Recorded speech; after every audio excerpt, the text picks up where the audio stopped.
Dito tayo sa may village, guys. Gundurok Village. Ganito yung itsura ng mga bahay nila dito. Noong unang panahon. Ayan. Ano to? Gurong house. Gurong house to.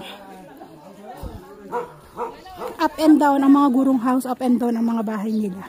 Gurong, Magar, Tapa, Limbo, ganun. Ang mga bahay nila up and down.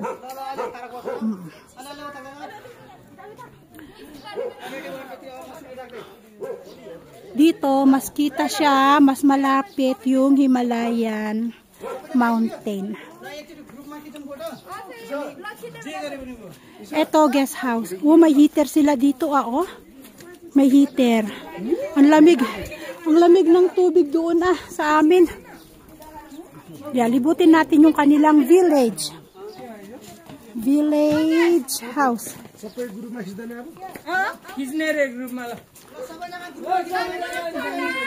Ayun, 250 ang gurong kurta.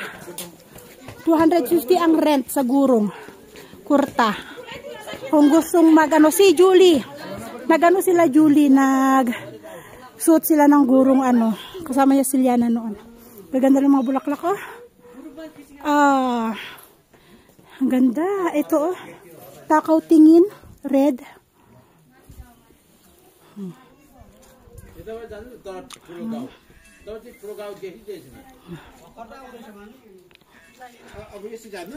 Ito, guest house.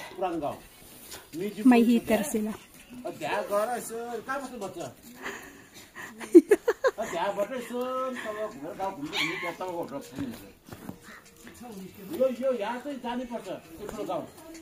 Meron pa dito.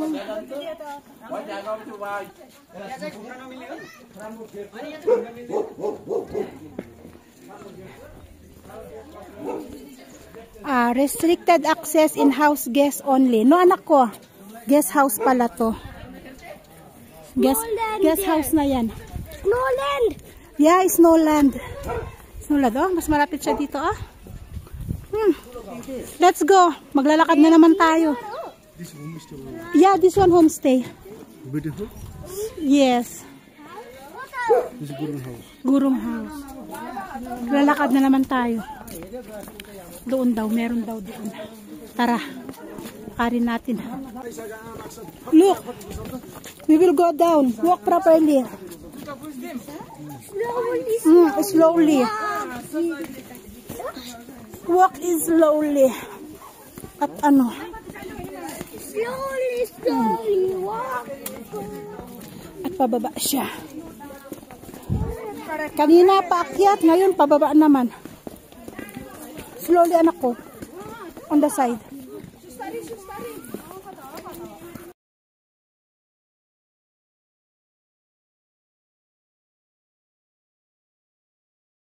Baka mamaya madulas ka dito. Ay.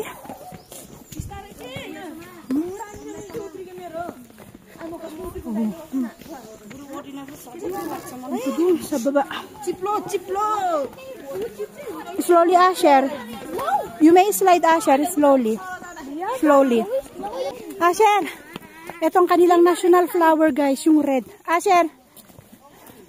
Ayan. What's the name of your national flower, Asher? Yan, national flower nila. Oh. Red na red. National flower ng Nepal. Yan.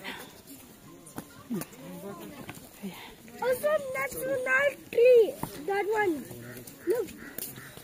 Flower tree. Look. Flower tree. Yes? National flower. What is the flower tree, that one? Yes?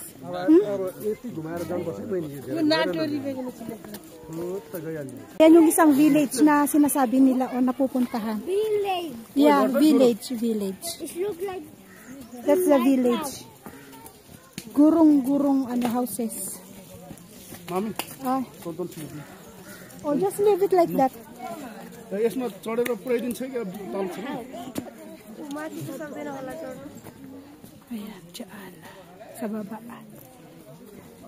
Kaya bababa tayo dyan ng babang baba. Oh, dami. Oh. What happened?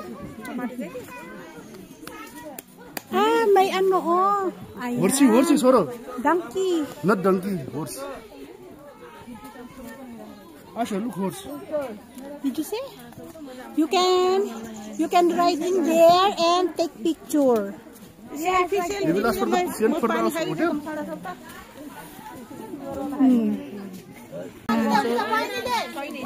Yan yung village. Oh, kung ano. Diyan tayo pupunta. Let's go. Finish?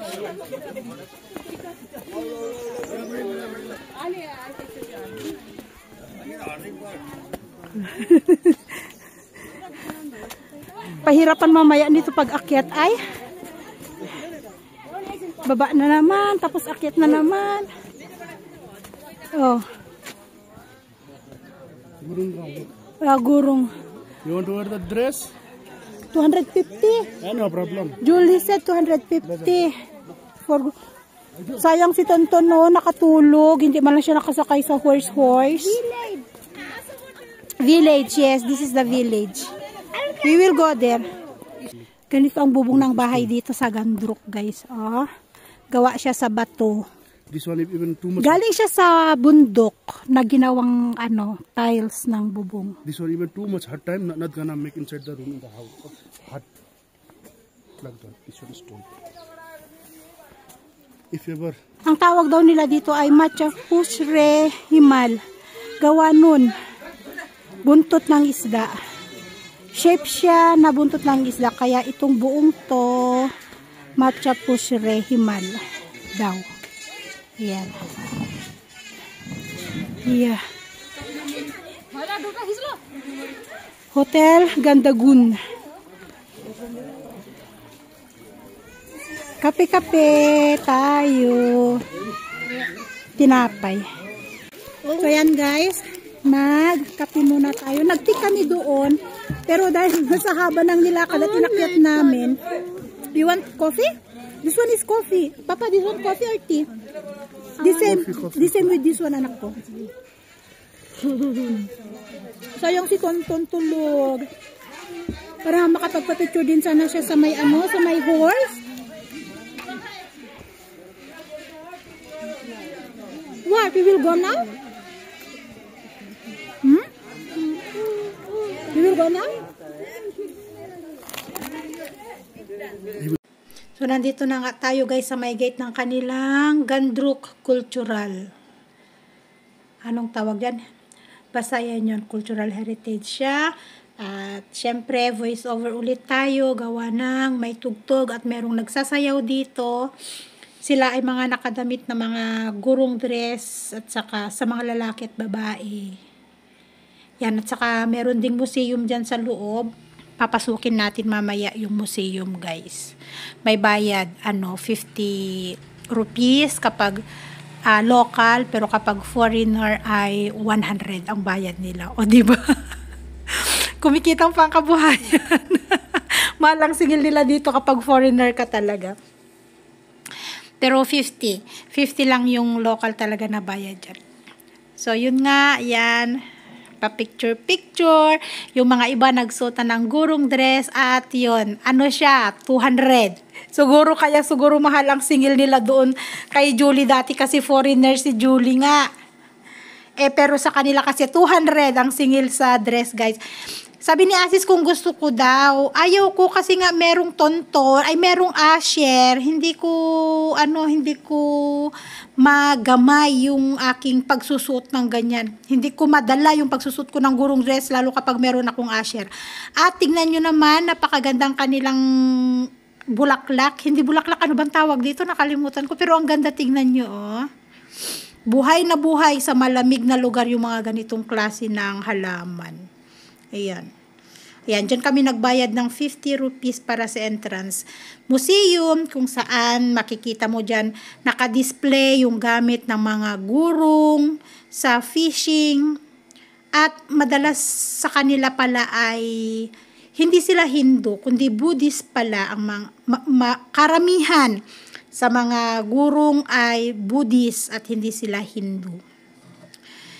So, nag-aantay lang kami kasi yung mga nagsasayo kanina ay nagbibihis. So, paglabas nila, papasok tayo sa kanilang maliit na museum para makita natin yung kanilang mga display. Ayan. Picture-picture lang sila. Tayo naman ay papasok na sa loob. Ayan, pwede na daw. Kaya, pupuntahan natin. Ayan, nagising na si Tonton dyan. Patulog-tulog lang si Tonton habang bitbit ng kanyang papa. Ayan, iba't ibang klase ng tambol. O, tingnan nyo naman. O, yan. Tambol yan para sa kanilang music. Ting, ting, ting, ting, ting. Tapos, meron din sila niyan. Yung baril, pang hunting yata. Tapos, eto. Di ko alam kung ano to. Pang fishing yata yan.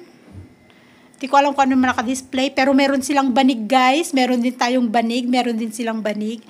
Meron din silang mga bow and arrow. Ayan.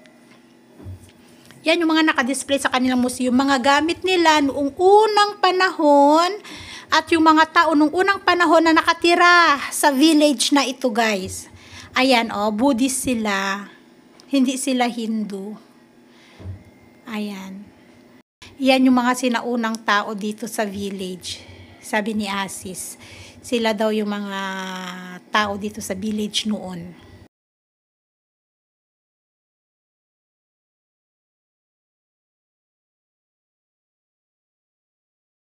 At ganyan sila maggawa ng kanilang mga tela. Meron din tayong ganito, yung mga sinauna sa atin nagagawa din tayo ng tela. Ayan o, tambol nila. Ganyan yung tambol nila. Pag nagkakanta, kapag may mga festival, yan yung ginagamit nila na tambol. Ayan, yung lalaki nagpapabihis din, magsusuot din siya ng gurong na clothes. Ayan. Hindi ko alam kung ano, sino yan. Tapos nakalagay donation box para sa pagpapaganda sa village na to. May mga nagpaparenovate eh. Tapos ang dami din nagpaparenta ng mga gurong dress. So yan lang. So ayan guys. Pababa na kami. Dala na namin lahat ng gamit. Ayan. So pababa na tayo. Kung saan natin iniwan yung bus kahapon, doon tayo pababa. Nasa bag ni Asher. Ay, in Asher bag.